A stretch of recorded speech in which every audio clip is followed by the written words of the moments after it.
আসসালামু আলাইকুম বন্ধুরা। কুষ্টিয়া এখন সাংস্কৃতিক রাজধানী হিসেবে বিশ্বব্যাপী পরিচিতি। তার সাথে যুক্ত হয়েছে আলাউদ্দিন আহমেদ শিক্ষাপল্লী পার্ক, বিশ্বকবি রবীন্দ্রনাথ ঠাকুরের স্মৃতিবিজড়িত কুঠিবাড়ি, মরমী দার্শনিক ফকির লালন শাহ মাজার, বাংলার অন্যতম সাহিত্যিক মীর মোশাররফ হোসেনের বাস্তভিটা, ব্রিটিশ আন্দোলনের অন্যতম নেতা বাঘা যতীনের স্মৃতি, কাজী মিয়াজান সহ অসংখ্য গুণীজনের বসবাস থাকায় কুমারখালী বিশ্বব্যাপী সকলের মাঝে পরিচিত। যে কারণে কুষ্টিয়ায় প্রতি বছরই কয়েক লক্ষ পর্যটক আসে এ সকল স্থান দেখতে। এরই মধ্যে হঠাৎ দর্শনার্থীদের নজর কেড়েছে কুষ্টিয়ার কুমারখালী উপজেলার নন্দলালপুর ইউনিয়নের আলাউদ্দিন নগরে অবস্থিত আলাউদ্দিন আহমেদ শিক্ষাপল্লী পার্কটি। দৃষ্টিনন্দন এই পার্কটি কুমারখালীর আলাউদ্দিন নগর থেকে শিলাইদহ কুঠিবাড়ি যেতেই চোখে পড়বে সকলের।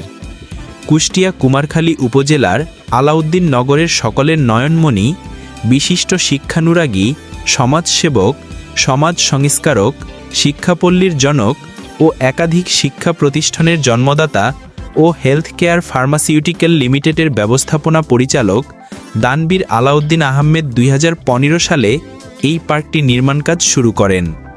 নির্মাণ কাজের আংশিক কাজ সম্পন্ন হলেও ইতিমধ্যে পার্কটি দর্শনার্থীদের জন্য খুলে দেওয়া হয়েছে। পার্কটি খুলে দেওয়ার সাথে সাথেই প্রতিদিনই পরিবার পরিজন ও বন্ধুবান্ধব সহ ঘুরতে আসছে শত শত দর্শনার্থী এবং বিভিন্ন শিক্ষা প্রতিষ্ঠানের শিক্ষার্থীরা।